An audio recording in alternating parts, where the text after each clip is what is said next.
Esto es Locos por el SaaS. Un podcast de tecnología y negocios para solucionar problemas reales desde la experiencia de sus locutores. Pablo, Chris y Félix. Invitada especial Carolina Samsing, CEO de Nubox. Este es un espacio presentado por Dumint. Bueno, partimos bien. Hola a todos, ¿cómo están? Bienvenidos a un nuevo capítulo de Locos por el SaaS.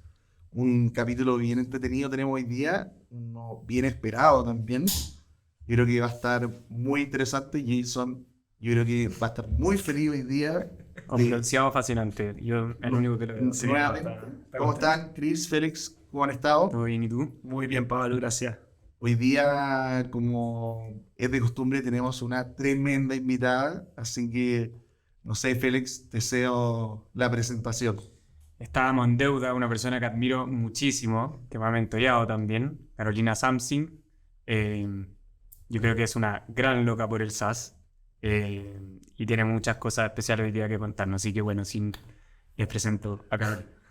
Buenísimo, gracias por tenerme. No, muchas gracias por venir, Carolina. Así que nada, partamos como siempre a todos los locos por el SaaS que vienen a nuestro podcast. ¿Qué te acercó a este mundo del SaaS? Súper. Es una buena pregunta. Yo soy un bicho medio raro quizá en el SaaS. De partida porque yo estudié periodismo. Y eso ya es como en Chile un bicho medio extraño para terminar después trabajando en SaaS. Pero bueno, después me enrelé según mi familia, hice un MBA y me fui a ir a Estados Unidos. Me fui a ir a Estados Unidos en 2013. Imagínense, cuando acá en Chile todavía no pasaban muchas cosas. Hay un par de esas recién partiendo, pero partamos que no había inversión de capital. Nada, cero. O sea, Chile no existía. Y yo uno de mis capítulos, o sea, en unos ramos, hay un caso de Harvard muy bueno de HubSpot. Imagino que conoces HubSpot. Sí, Por supuesto. Lo utilizo. Entonces, Y de yo hecho dije, lo recomendó Jaime en uno de los podcasts pasados como herramienta de los yo SaaS. dije, yo quiero trabajar en esta empresa, literal. Leí el caso y dije, yo quiero trabajar en HubSpot.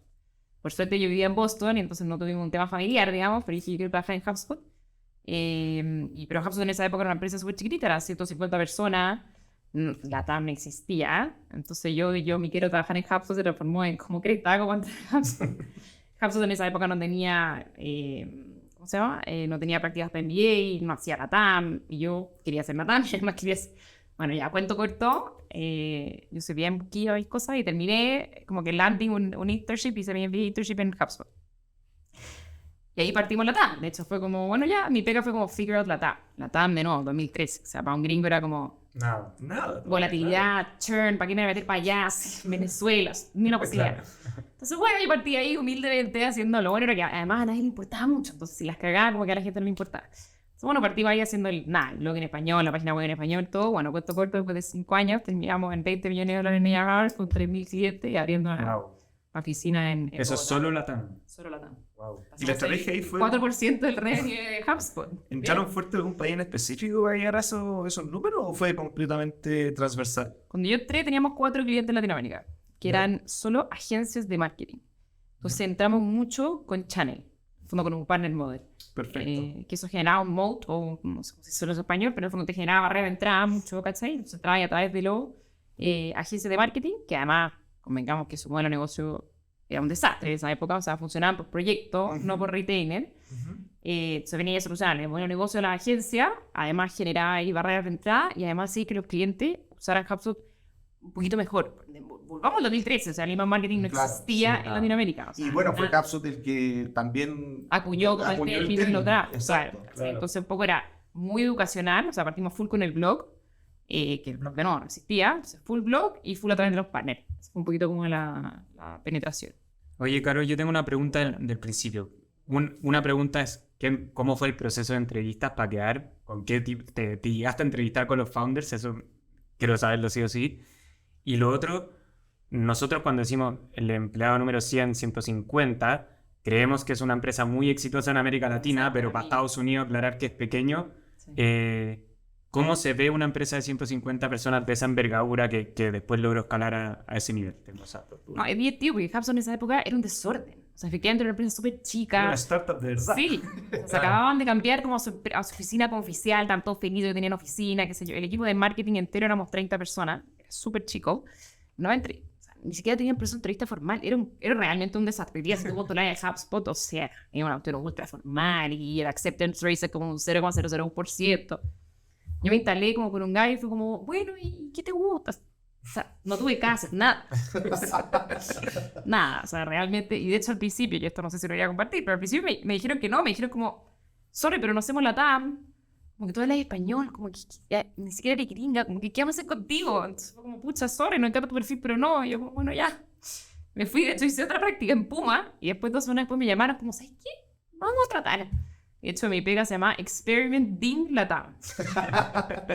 ¿Y por qué el ding? Porque no sé si ustedes saben, pero uno en general en Estados Unidos, cuando uno cierra un nuevo cliente, uno toca una campana. Ya. Ese era el ding. Ya. Y ahí partí, o sea, fue muy random. Piensa que yo una vez, no sé si lo iría a compartir, hoy día una empresa de poder ir en bolsa, qué sé yo. Yo una vez cambié todos los formularios de HubSpot a español. Todos. De una. Y de repente iba corriendo el gallo de la página web como... Porque era la única que hablaba español. Como, ¿qué hiciste? Yo, ¿qué te pasa? ¿Tú acabas de cambiar todos los forms a español? Y yo, no, sí. Y yo, Del mundo. del todo, del mundo, de todo. Impresionante. Fue como, de ahí nunca más se me olvida como, clone, don't edit. Oh, good fuck. Bueno, eso hubiera pasado hoy día de HubSpot. Se va la acción a piso. En esa época se podía hasta hacer eso. O sea, un ser humano que era like intern podía haber cambiado todos los forms de un entonces, era súper chica la empresa, en verdad. Impresionante ver esa envergadura, como que nosotros acá, no sé, pues, el otro día entrevistábamos a Álvaro y ellos ya eran 100 personas, pero en el fondo con una RR y estaban expandidos y con un montón de procesos. Y allá es todo como mucho más rápido. ¿Por qué creéis que pasa eso? Que una empresa de 100 o una startup de 100 personas sigue siendo como startup o más al lote allá. ¿Qué hace que puedan llegar? Ahora, quizás también tiene que ver por el momento. Sí. Hoy día yo creo que es distinto. También incluso allá, como una empresa de 150 personas, hoy día yo creo que hay procesos más claros, como que también hay aprendizajes. Sin duda, allá. pero ponte tú, no sé, una empresa que factura $10 millones en ARR ya está empezando. Sí. Claro. Acá como que una startup que puede ir fácil en la serie A, serie B, entonces Tal cual. quería hacer ese contraste como... Tal cual. Lo que tienen allá es que se mueven muy rápido. O sea, piensa que yo entré cuando eran 150 personas y me fui. Cuando eran 7.000 personas, abierta en bolsa valía 32 billions. O sea, ¿Y eso en cuánto No, tiempo? hace 4 años. 4 años, claro. 4 o años. sea, una locura. O sea, a mí me tocó vivir eso, ¿Y ¿cachai? qué hace que se muevan tan Y me rápido? tocó vivir todos esos procesos. Entonces, divertido como de repente acá en Chile también veo algunos procesos que más allá son normales. Como, no sé, por ejemplo, la gente... Tenés que sacar gente porque efectivamente no es para la siguiente etapa de la empresa. Y acá es como un drama y en verdad es normal. O el founder deja de ser como el CEO, sin ofender a nadie. Acá de nuevo un drama y allá es normal. Entonces, como que es divertido haber visto, fue como ver en cámara rápida todo el proceso de una startup que quizás acá se demora 15 años. Como los timelapse. esos. De 4 años. Eso fue un servicio militar y ese know-how te formó ahora, y lo estás haciendo ahora también. Sí, y ahí soy una convencida, yo soy bien bruta para hablar así, y acá no quiero ofender a nadie, pero de que en general las empresas en Latinoamérica tienen un tremendo talento, tremendo producto, pero les falta mucha cultura y mucha estrategia para poder crecer a ese nivel. Sí, pero nos damos vuelta en mucho... Y no es por algo malo, es porque no hay experiencia. O sea, en Estados Unidos, en HubSpot, los que trabajamos ahí, yo fui un error de contratación claramente, pero el resto de los que venían de Salesforce, venían de pura empresa crack, que ya lo habían hecho. ¿Cachai? Y conectando con Y acá eso... no hay. Pero hay más masa crítica que antes, obviamente. Ya. Hoy, no sé, me tocó al principio cuando entramos de vuelta a Dumil, me tocó salir a contratar SDR y ya había gente que tenía SDR en cargo. Antes de eso, como que... Pero hace 3 años.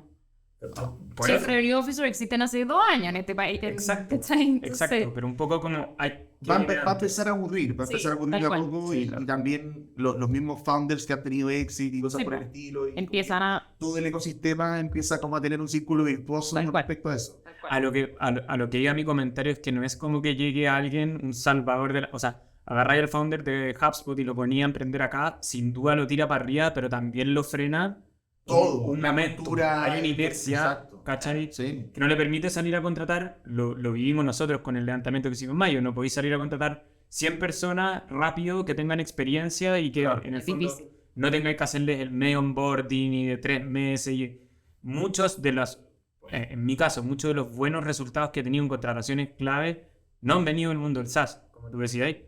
Es que no hay mucho, entonces y no tenemos hay que mucho. traerlo y tiene que ser gente que es un hire for potential. Son gallos que son cracks y que Exacto. tienen toda la garra y todo, pero no vaya a traer al gallo que ya la hizo en otras. Que no hay muchas que ya la hayan hecho, digamos. No, y si no, terminan siendo founders ellos. Eso es lo que nos ha pasado. O están a niveles estratosféricos, inalcanzables con una etapa temprana. O sea, en el fondo, un CMO te puede costar 3 programadores y no tiene sentido y así necesito velocidad en el desarrollo. Claro. De hecho, es divertido porque yo no soy founder de Nuox, yo soy un operator al final, y esos operators son los que todavía faltan muchos en Latinoamérica. ¿Cachai? Como buenos operators que van a llevar tu empresa al scaling phase, ¿cachai? Hay como hartos buenos equipos como la etapa inicial, pero esa etapa de ya los 5 a los 15 millones de dólares o de los 7 a los 20 millones de dólares, hay poco, porque hay poca experiencia, porque hay pocos SaaS que en Chile que son de 20 millones de dólares todavía, ¿cachai? Exacto. ¿Y cómo definirías tú a Nubox? Yo sé cómo lo definiste en otros comentarios, pero algunos decían startup, porque habían salido en el diario como startup, scale-up. ¿Qué nombre le daríais a Nubox y cómo están trabajando eso de... Porque venís a ser un operadora en este caso de una empresa que como que coquetea con los dos mundos. Es muy grande para ser startup, pero culturalmente es muy diferente a una empresa Sí, claro. mediana grande, por decirlo así. Bueno, nosotros efectivamente nos autodefinimos como que estamos pasando de ser de una fase de startup a scale-up. Porque efectivamente ya somos 200 personas, ¿cierto? Ya tenemos bastante millones de dólares en ARR, estamos creciendo, cuando ya pasamos a Product Market Fit, o sea, un poco para mí la diferencia entre una startup a un scale-up es cuando una startup tiene equipos mucho más chicos que hacen varias cosas, ¿cierto? Y estáis ahí viendo el Product Market Fit, que es una scale-up, al revés, tiene equipos mucho más grandes que tienen que ser mucho más definidos, y ahí el desafío está en cómo trabajar colaborativamente de forma rápida. Es el problema que empieza a pasar con las empresas grandes, ¿cierto? Empiezan a tener equipos más grandes, empiezan a trabajar en silo, demasiada dependencia y funcionar lento, ¿cachai? Entonces ese es el desafío, cómo escalar aceleradamente y de forma... entonces en esa etapa estamos nosotros hoy día, porque ya somos 200 personas, tenemos varios equipos, ¿cachai? Suena quizás como bobo, digamos, pero efectivamente la comunicación y que la gente esté alineada es un desafío. Y eso rápido, que es la clave. Y una pregunta, ¿cuál es el desafío de una scale-up? Porque ponte tú, los gringos la tienen claro, o buscan un comprador natural o hacen en la ruta rápida la IPO. ¿Qué busca una scale-up? ¿Cuál es el norte que se puede saber para ustedes? Como terminar siendo una empresa que factura mucho y no se abre en bolsa, porque hay muchas de esas también. Conocemos varios softwares hoy día que son brutales. Hoy día conversaba con un founder de uno de ellos y que ni siquiera sabían si se podían abrir a bolsa o si valía la pena hacerlo. En Estados Unidos como que es un no-brainer.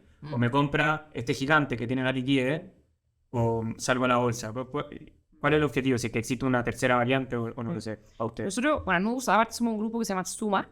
De hecho, se llama Suma porque vamos sumando los mejores software de administración en LATAM.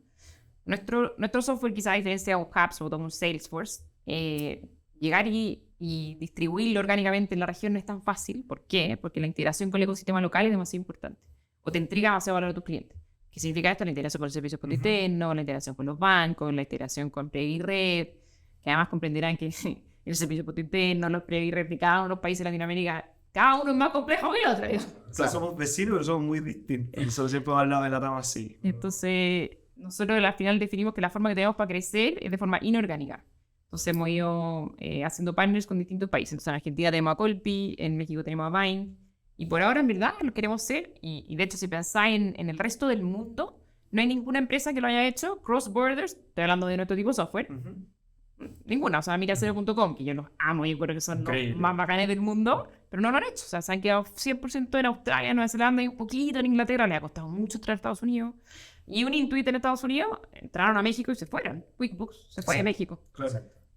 Porque es difícil, porque efectivamente lidiar con los temas burocráticos, Ahí me imagino ocurrido con un desafío tecnológico no menor. Ahí yo, mi experiencia mía internacionalizando Rindegasto, yo me acuerdo, y atacamos un problema mucho más chico que el de ustedes. Ustedes, lo que nos escuchan, ustedes son un partner contable de las empresas SMBs, ¿cierto? Ese es como tema. Sí.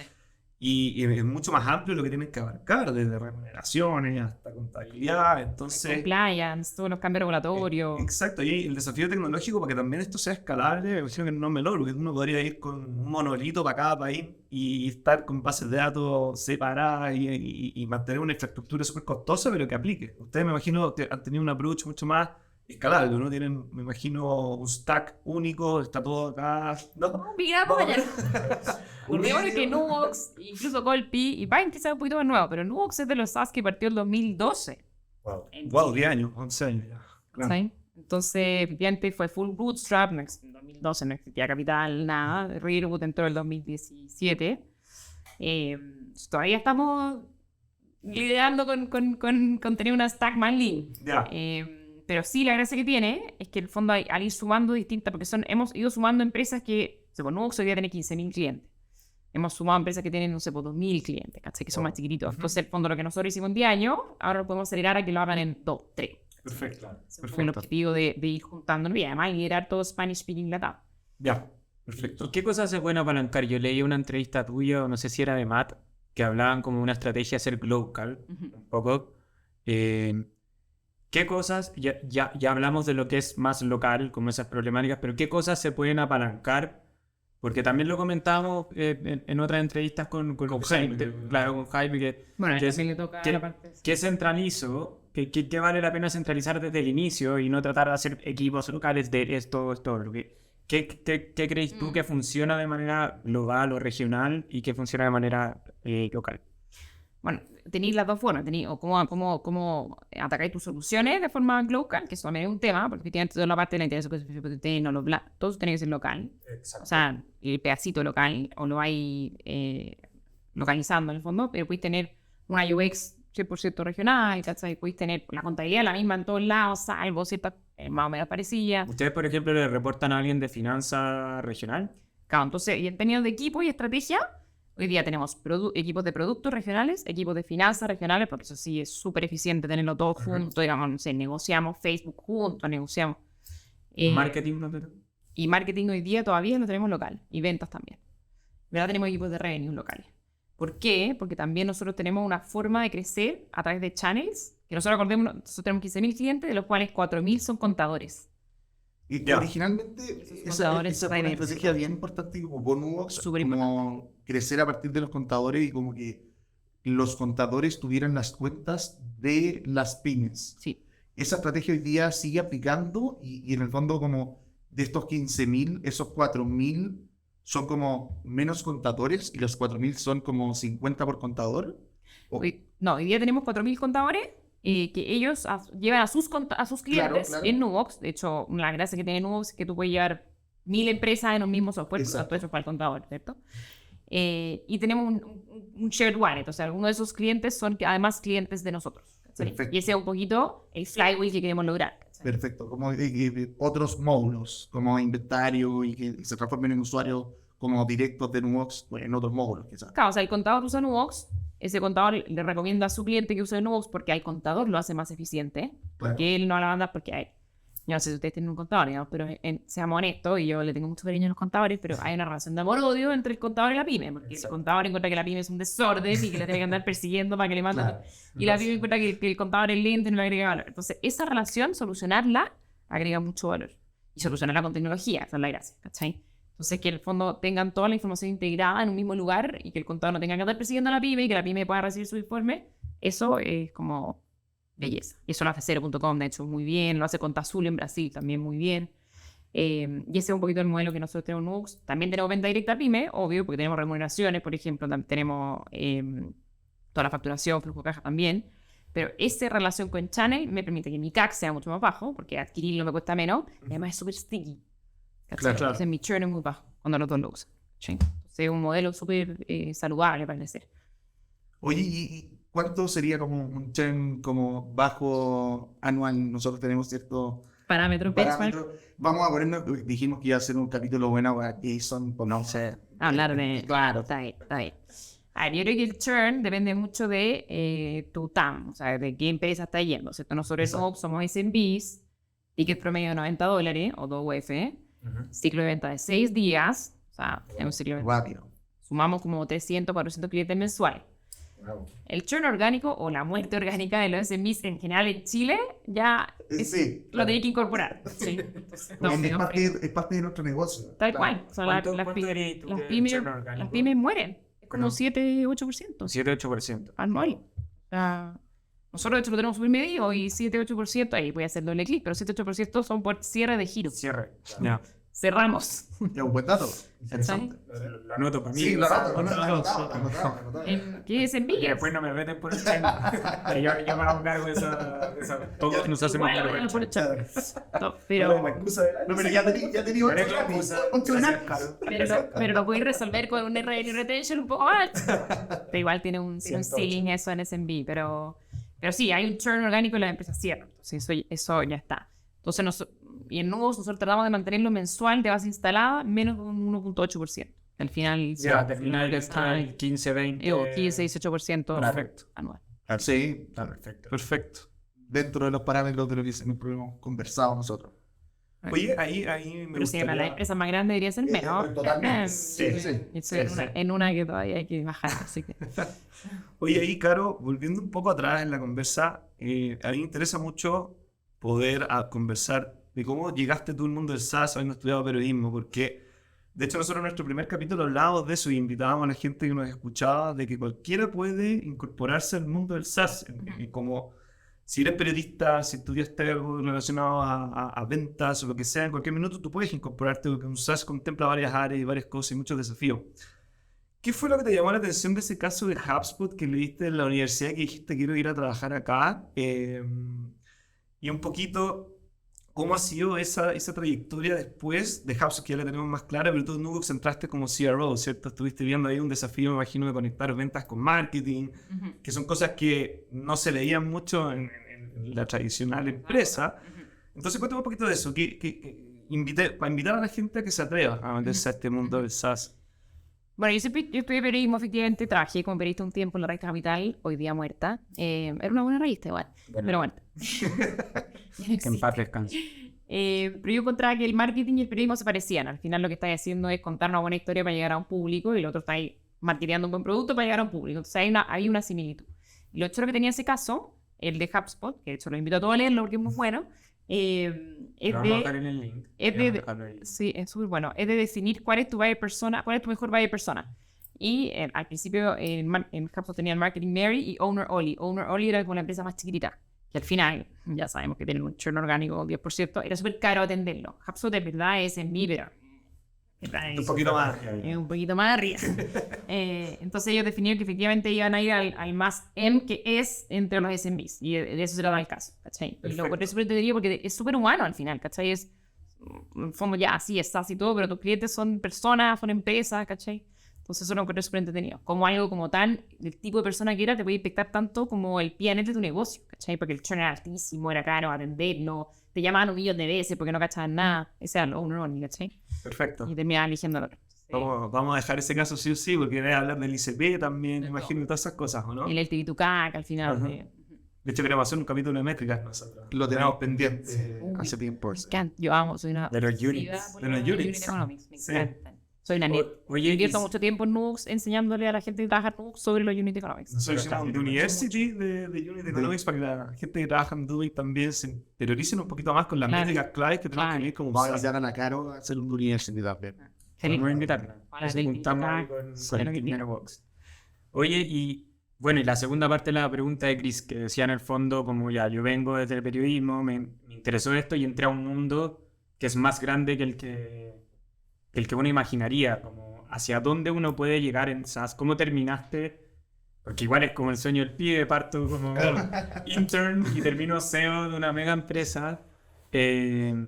¿Qué habilidades se requieren en el camino? Como un poco, o qué tanto conocimiento, porque de repente la gente se frena de hacer un cambio de carrera y dice como, veo esto, se ve tan ajeno a mí, como nunca lo voy a poder aprender. ¿Qué habilidades se requieren en el camino o que tú crees? Y lo conecto con lo que comentaba al principio, como quizás en Chile no está común este cambio, pero quizás afuera lo viste, era súper común. Claro. Quizás algo más cultural y quizás por ahí como esa experiencia de verlo afuera, como puede ser que... Yo lo pregunto porque lo veo hoy día, o sea, yo veo gente, no sé, en los propios SaaS que he trabajado o fundado yo, gente que llegaba sin carrera, los mejores vendedores, uno de mis mejores vendedores había estudiado Derecho, como... No, claro, es que también hay un tema, y perdón ahí en la respuesta, pero hay un tema que tiene que ver con cómo los empleadores hoy en día y cómo las habilidades hoy día van por sobre Lo que Pero estudiamos. lo que estudiaste, lo que estudiaste. y eso hoy día es una tendencia como generalizada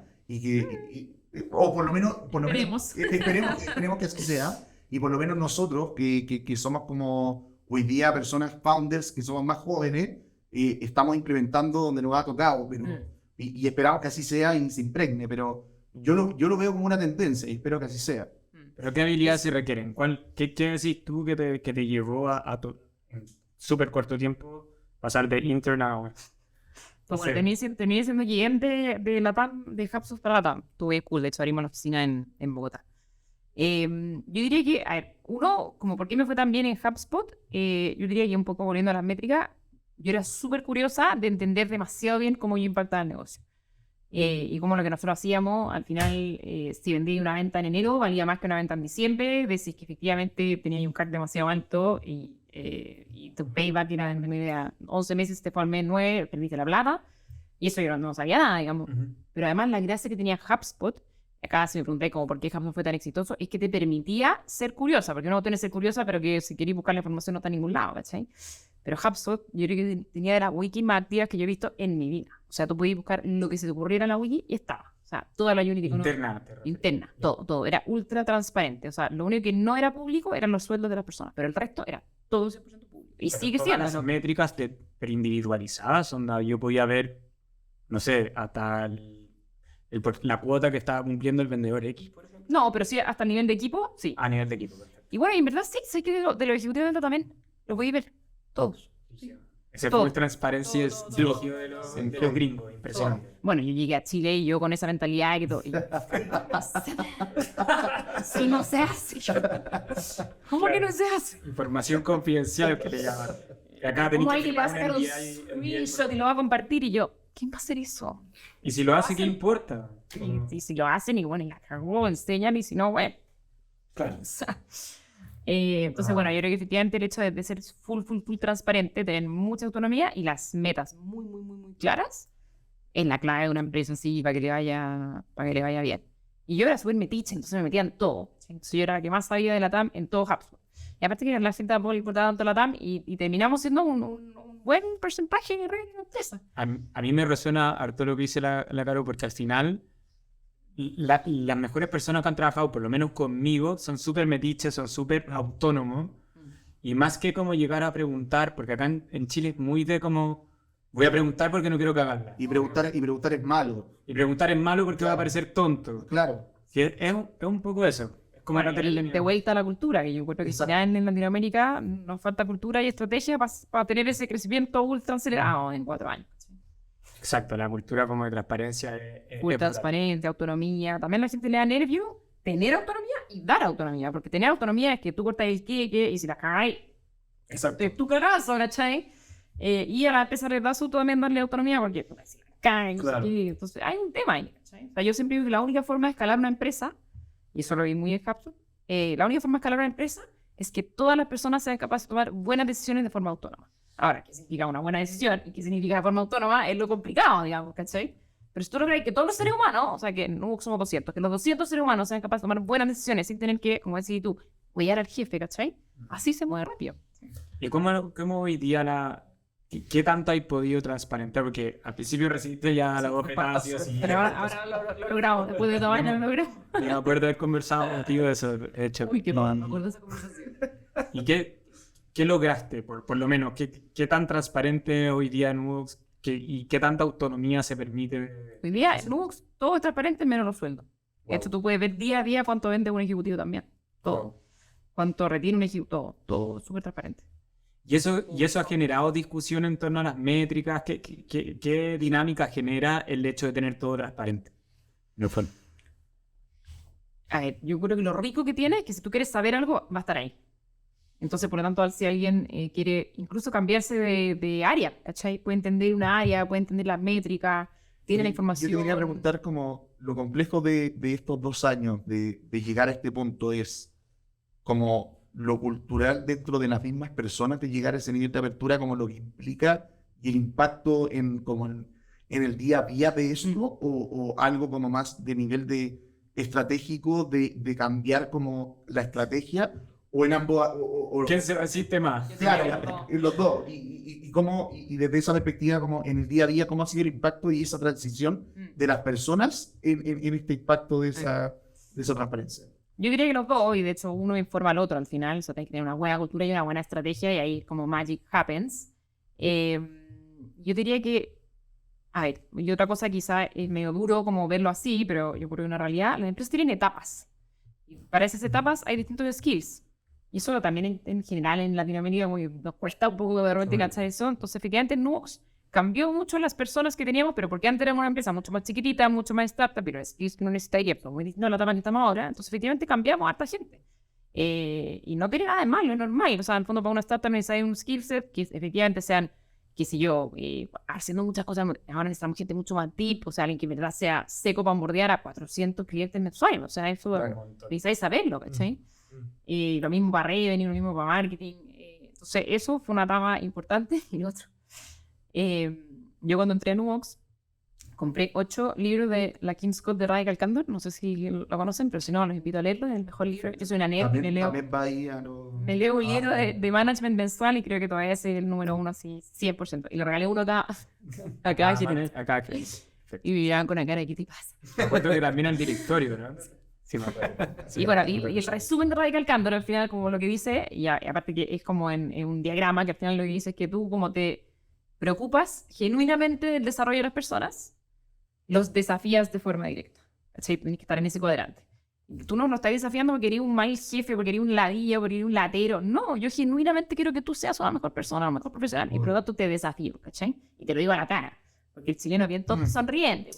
Ay, lo está diciendo súper bien. Claro. Y 2 meses después te despiden. Claro.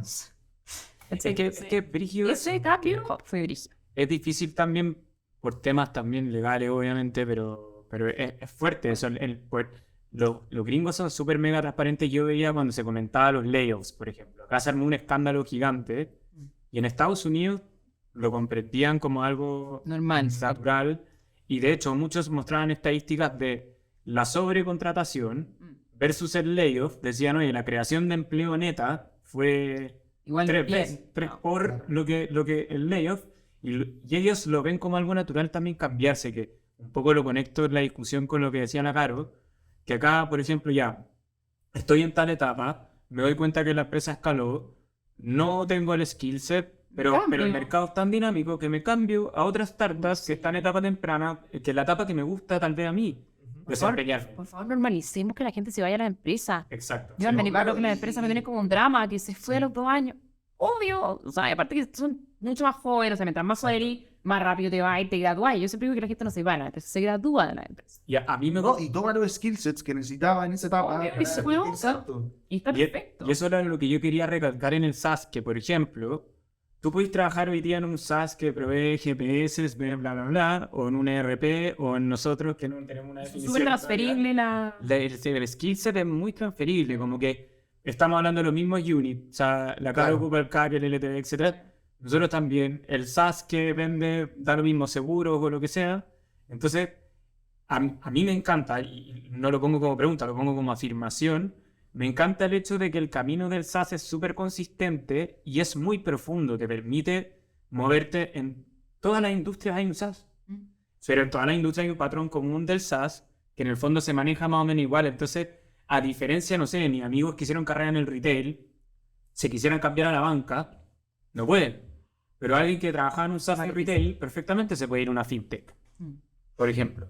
Y yo creo que otorga mucha libertad. Es súper importante lo que estáis diciendo, porque tiene que ver justo con cómo nace este podcast y lo que queríamos transmitir al principio, que es como acercar a la gente al mundo del SaaS de verdad, y que no tiene que ver necesariamente con ser que no es un nicho, y no es un nicho. Y no es emprender necesariamente. No tenéis que ser programador. No tenéis que ser programador para meter por el mundo del SaaS. No tenéis que saber de tecnología necesariamente, como es demasiado amplio. Y este es un beneficio como en comparación con otras industrias como súper tangible que estáis comentando. Exacto. De hecho, yo estoy en un par de directorios de otras SaaS. Una de ellas es Werex, que es totalmente distinto a Nubox. Werex te partía un ticket gigante, ciclo de venta mucho más largo. Pero también es B2B, o sea, son exactamente súper transferibles. Y después he asesorado a muchas otras SaaS chilenas también. Y es divertido, porque son como los mismos, son como los problemas que yo viví hace 2 años, hace 3 años, ¿cachai? Entonces, Y siendo que son otro rubro de industria, después otro... tal cual. Yo siempre digo, no sé nada de tu cliente, pero Claro. tu LTV y tu CAC debería ser más de 3, así que hay un problema. Para conectarlo con eso, ¿cuál es tu métrica dorada? Si la que te toca asesorar una startup y le decís, esto es lo que tenéis que medir y esto es lo que toda tu empresa tiene que entender. No sé si una, 2 o 3, pero ¿cuáles son las top 3 que tú decís, esto sí o sí? Esto tiene que estar sano, sí o sí. Claro. Yo diría que mis 3 favoritas son, pues 3 o 4, pero ya, 3 favoritas, el eNPS. Pero hay que jugársela por una. Es importante. Ya. Medir el eNPS de forma Ya. gradual y bien. Para que tengan una referencia, ¿cuánto de NPS debiese ser saludable? No sé. Depende si quiero estar recién midiendo, depende, pero yo encuentro que un eNPS, estaba hablando de Sí. eNPS, el Employee Net Promoter Score, no de tu Ah, cliente, ya, perfecto. las personas que trabajan en él. equipo, sí. Ajá. Yo encuentro que debería ser más de 80. Ya. Wow. Y- Es exigente. Sí. Muy bueno. Que no estoy diciendo que si alguien está hoy día en 40 o 50, pero que Pero lo mismo te da un norte y una es referencia. mejorar. Sí. A mí me gusta mucho el Net ARR, en el fondo que es tu nuevo managed churn, digamos. Y también me encanta el Net Revenue Retention, pero el problema que tiene el Net Revenue Retention en empresas como SMBs es que es muy difícil de moverlo porque hay un ceiling igual en el cross-sell y el upsell en el bolsillo del SMB. Claro. ¿Cachai? Entonces, en general, igual tu net ARR va a terminar siendo igual mucho compensado por el New ARR, MRR. ¿cachai? Ajá. Igual, me gusta mucho el eNPS, el Net New MRR y el NPS. NPS de los clientes. Y que ahí en SaaS, efectivamente, es duro igual el NPS en SaaS en general. Debería estar siempre más arriba de 30, como para que no te apunte el dedo. Claro. Pero llegar a no sé, ponte tú, hay empresas, o sea, hay empresas kao B2C que tienen NPS de 60, 70, que eso en SaaS no lo hay a ver nunca, ¿sabes? En B2B. O bueno, no hay a ver. Salvo que sea muy de nicho, muy Sí, enfocado en claro, enterprise. Muy sí, enterprise, tenéis 50 clientes. En ese sentido es difícil. Que los invitáis a comer todos los días. Ay, Y le pasa el link. Oye, pero sí, incluso en Hubspot nuestro NPS era 40. Ya. Pero es súper importante porque podemos abrir la discusión ahí, pero en el fondo hay un equilibrio. Un NPS demasiado bueno también tiene que ver con que O sea, hay que analizarlo. está muy Sí. anchado. Sí. Yo a mí me pasaba, por ejemplo, en Mayotel tenía sobre 80, pero claro, tenía clientes enterprise del rubro, casi que les tenía un camp por cada uno. Claro. Y de nuevo, lo conectáis con otras métricas y así estoy teniendo un costo de mantención del Súper cliente alto. demasiado alto también. Claro. No, en SaaS, en SMB, si está más de 30, no, nadie debería apuntar el dedo. Y debería mantener un margen efectivamente de un 75-80%. Más del 70%. Claro. ¿Y la favorita? ¿Cuál era la métrica favorita? Para quedarnos con... Depende, ¿para el directorio o para...? No, yo digo para el equipo, la que en el fondo tenemos el panel. Cuando se vaya el Q, con la gente, ¿cuál demuestran ahí? ¿Cuál es la que más miramos? La que más nos importa como equipo. Nosotros tenemos KR hoy día. Nuestro objetivo hoy día son cantidad de clientes. Hoy día estamos súper enfocados en sumar y mantener. MRR. Sí. Y eso puede ir cambiando en el tiempo. Puede cambiar, sí. O O de que están en la etapa scale. todo Eso depende. está alineado con O eso. sea, te estás metiendo 300, 400 nuevas mes. ¿Y por qué? Porque tenemos definitivamente, y esto también depende mucho de nuestra etapa, nosotros ya somos una etapa scale-up, en el fondo, entonces los crecimientos de scale-up de ese 100% ya no existen. Si nosotros crecemos al Exacto. 30, al Claro. 40%. Que sigue siendo brutal para la RR que tienen. O sea, Entonces nosotros, la clave está en crecer de forma escalable y saludable, ¿cachai? Porque yo no puedo contratar a 200 ejecutivos de venta, ¿cachai?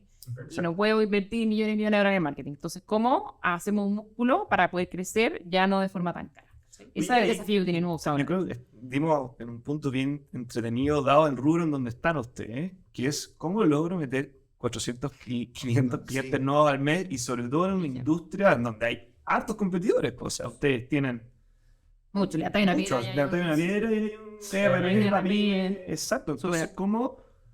Y dado que estuviste también como CRO, y me imagino que estuviste dentro de esa definición de estrategia que hoy en día está viendo sus frutos, ¿cuál es la estrategia fundamental de Nubox y en donde buscan esa diferenciación para que los elijan ustedes? Ya hablamos un poquito de este tema con los contadores, ¿cierto? Pero si me pudieras decir como en dónde se han enfocado en los últimos 3, 4 años y que ha logrado generar estos nuevos clientes al mes que ha sido? Como- Cuando yo entré a Nubox, vendíamos como 150, 160 clientes al mes. Hoy día vendemos como 400.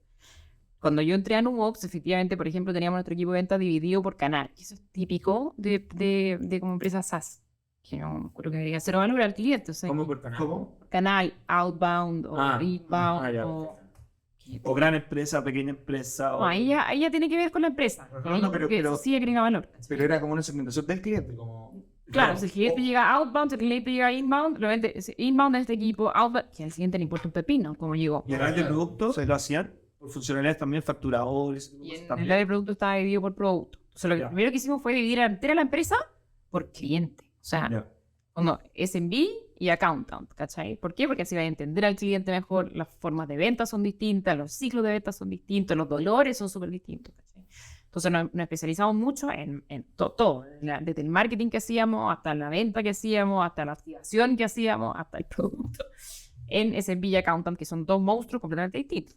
Y después, efectivamente, yo lo que siempre digo es que you specialize as you grow. Entonces tenés que después especializarte por estrategia de venta, o sea, Hunter versus Farmer, y después alguna otra característica como con tu enterprise. Y SMB. Es que yo quiero llegar quizá a la pregunta que estás haciendo tú, Chris, como para esa cantidad de clientes, ¿cuántos leads hay que generar al mes? O sea, no, que esa es una locura. Espera, y especialmente acotando Como 1.600 de Google. a que Nubox en verdad ataca a Chile. Solo atacan Chile, porque Además. Suma SaaS, ok, Además. son varios países, pero la Caro está hablando de números Sí, solo de Chile, solo Chile. Claro. Solo Chile. Sí, bueno, nosotros hoy día tenemos un blog que tiene 800.000 visitas mensuales. Ya, uf. Eso no se construye de la noche a la mañana. No demoramos 3 años en llegar ahí. O sea, cuando yo llegué estaban también 200.000 visitas, una cosa así. Y el blog para nosotros es clave porque nos trae hartos leads, no nos trae tanto MQL, Ya. igual, el 15% de nuestros MQL son 100% orgánicos, pero nos da un brand equity impresionante. O sea, un poco a tu pregunta de los competidores, efectivamente han salido 1 millón de competidores, pero lo bueno que tiene Nubox todavía es que tiene Marca. mucha marca. Fuerte. Marca muy fuerte. ¿Y ese, ¿cuándo uno tiene que invertir en marca? Ahí. Y mucho Se desvió. offline, o offline harto, o no tanto hoy en día. Cero, nada. De hecho, Nada. Esta semana partimos con nuestra primera campaña offline en radio y en vía pública. Y yo me quería matar. Porque yo encontraba que era ya así como... Oh, es demasiado. Pegado a Brian Halligan en la cara, digamos. Sí, no, Brian Halligan es el fundador de HubSpot. Ajá. Así que sí, pues ahí está. No, nosotros el 75% de nuestra demanda, o sea, de nuestra venta es 100% y en online. marca, pero y en marca tampoco, offline como para generar marca. O sea, generamos PR, Ya. eso sí, pero con contenido full. Ya. Pero ¿Cómo es esto? no hacemos radio, no hacemos ni radio. Oye, Carol, voy a cambiar un poquitito de tema y volviendo un poquito como a acercar a la gente y algo que conversábamos antes del podcast. ¿Cómo acercamos también a las mujeres más al SaaS? Lo conversábamos, nuestra primera invitada mujer. Eso. Y cómo hacemos que en términos generales, y lo hemos conversado constantemente, acercar a todo el mundo a la gente del SaaS, y en particular a la mujer. Ese sería como, y yo sé que también hay muchas iniciativas en las que tú estás participando, y cuéntanos un poquitito de eso también. Ujú. Sí, efectivamente, yo creo que a mí me encanta el SaaS y yo soy una bias por SaaS al 100%, pero me encantaría como ampliarlo un poco más al mundo tech en general. Yo creo que faltan más mujeres en el mundo tech, y ya sea fintech, ya sea SaaS, ya sea ahora mismo, pero que se sumen, ojalá. Y también, ojalá, a cargo de liderazgo. Y ahí yo soy súper proactiva de esto, entonces le tengo 3 tareas a todos ustedes. Anota. No, pero la primera tarea es súper práctica, y nosotros en Nubox lo hacemos, y de hecho yo lo aprendí en HubSpot, que por ejemplo cuando tú vayas a contratar a alguien especialmente en cargos de liderazgo, te obligues que sí o sí tu pool de candidatos, no estoy diciendo que tengas que tener una cuota para la contratación, Exacto. pero que tu pool de candidatos sea sí o sí diverso. Entonces tiene un nombre, se llama el Rooney Rule, que viene de los jugadores de fútbol en Estados Unidos, que ellos tienen todo un tema de la diversidad racial, ¿cierto? Entonces yo decía antes, tengo que tener un pool de jugadores de fútbol diverso y después el mejor va a ganar. Y yo voy a seleccionar. Pero si tu pool no es diverso, nunca vas a tener Claro. un candidato diverso, ¿cachai? Entonces, por ejemplo, voy a contratar a la manager de, no tengo idea, Customer Success. Bueno, voy a tener 5 candidatos, 3 tienen que ser mujeres. Sorry, pero si no, no se parte de la... Esa es la primera tarea para todo el mundo. Y la segunda tarea, y acá yo creo que en Nubox lo hemos hecho bien. De hecho, en Nubox hoy día estoy muy orgullosa de decir que en términos de liderazgo somos 49% mujeres y 51% hombres. Así que estamos súper bien ahí, casi mitad y mitad. Yo creo que eso se logra mucho con los cambios culturales que hablábamos antes, ¿cierto? Mucho foco en las metas, mucho foco en que yo te mido por las metas y no por la cantidad de horas sentada en la silla, ¿cachai? Soy más flexible, mucha autonomía. Y eso es clave también para que en general a las mujeres también les vaya mejor. Súper. Tremenda, me Eran encantó. 3 tareas, digamos. Y la tercera es que los founders como ustedes y todos esos founders que están pensando en armar su empresa, inviten por favor a una mujer en ese equipo de... Nosotros tenemos, no como co-founder, pero tenemos O por lo menos en ese founding team. la parte de sí. Y que ojalá le den stocks y que ojalá lo hagan parte y que sean dueños. Así. Tenemos. Por lo menos. Tenemos en nuestro una caso. de 3 cumplidas. Porque la cifra es bien Sí. baja. Solamente el 14% de las mujeres tienen founding.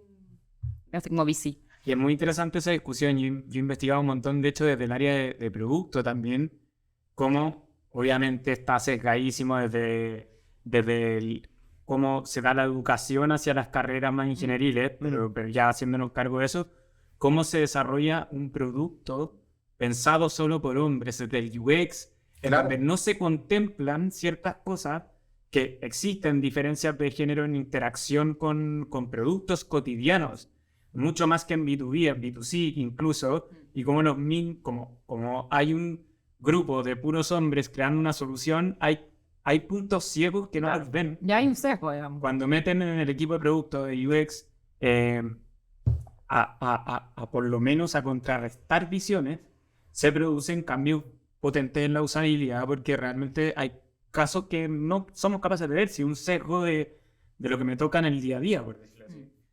Y yo creo que parte desde ahí. Yo veo el desafío lo más grande. Bueno, nosotros por fin contratamos nuestra primera developer Mujer. mujer, sí. Y nos costó encontrar. Sí. Pero brutalmente. ¿Te acordás cuando salimos de la universidad nosotros, de la generación Era ahí, era. Una mujer Muy foco. Piensa que cuando yo hice MBA, en 2013 de nuevo, de los 250 chilenos que hacíamos MBA éramos 4 mujeres. 4. 4 2 Claro. No, Hoy día son 90. Ya. de más o menos el mismo. De como más o menos 300, 400. Vamos en buena dirección. Ese es el punto. Así que sí, yo creo que ha mejorado mucho, pero yo creo que hay que ser proactivo en el tema. Y un tema de todo el mundo, no solo de las mujeres. En Estados Unidos, los gringos son bien gringos con sus cosas. Entonces en Estados Unidos existe el concepto del ally. De que en el fondo los hombres y todo el mundo debe ser aliado para este tema, ¿cachai? Porque no es un tema solo de las mujeres, ¿cachai? Es un tema de todo y a todos nos beneficia. Entonces mi invitación es a los hombres a ser allies desde que estáis en una reunión y hay una mujer y esa buena mujer nos ha hablado en toda la reunión, preguntarle. Exacto. Siempre estar proactivo y ser un aliado en esto. Para sopesar esos cerros. Oye, bueno, estamos volando como siempre. Pero tenemos nuestra última sección, como siempre. Pero Vamos a- podríamos, antes de Sí, echarme por esta la favor, cara, obvio. que hemos hablado mucho de la trayectoria de la Caro y los desafíos que has tenido en este camino como CEO de Nux, pero hablamos un poquito de que en la etapa en que está Nux, pero ¿cuáles son esos desafíos en el corto plazo de Nux de aquí a los próximos 2 años? ¿Qué quieren conquistar ustedes? Porque tienen buenos números, me imagino, en los directorios, esos Unit Economics están todos verdes, o azules mejor.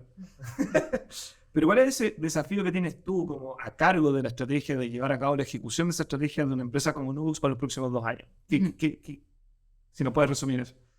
Bueno, queremos consolidar harto en la TAM. Yo creo que eso es clave. De hecho, en México estamos recién partiendo y México es un mercado gigante. Entonces, sí o sí queremos ser el número 1 de Spanish Speaking LATAM. Yo diría que estamos entre los top 3, de todas maneras. Hay un par de otros 2 competidores que no los vamos a mencionar para que no tengan marketing gratuito. Pero yo diría que No los vamos a invitar tampoco.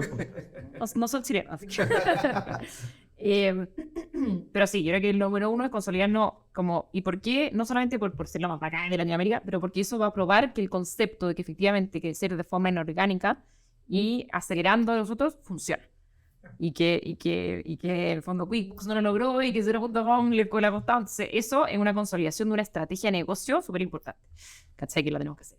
Eso, clave. Y yo diría que el otro es la consolidación de este flywheel con los contadores, también es clave para este siguiente etapa de crecimiento. Porque hoy día efectivamente tenemos 15.000 clientes, en Chile queremos llegar a 100.000.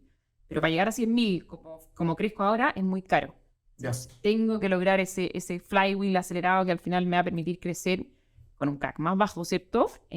Con un churn mucho más bajo y por lo tanto va a ser más lean seguir creciendo. ¿Sabes? Y ahí como estrategia a nivel de producto, es mantener una sola línea, lo que hecho hasta el día de hoy, me imagino, ¿cierto? O sea, nunca, por ejemplo, pensar en una apertura de grandes empresas y empezar a ver... Ahora lanzaron hace poco algo Sí, nuevo. el lunes lanzamos el producto nuevo. ¿Qué lanzaron? Se llama Nuvox Pyme. Claro. Es un producto nuevo para las pymes y queremos que sea como el core para las pymes. Y ahí la gracia es que tienes que estar ultra integrado con todo el ecosistema, con los bancos que convengamos que no son tan fáciles de integrar.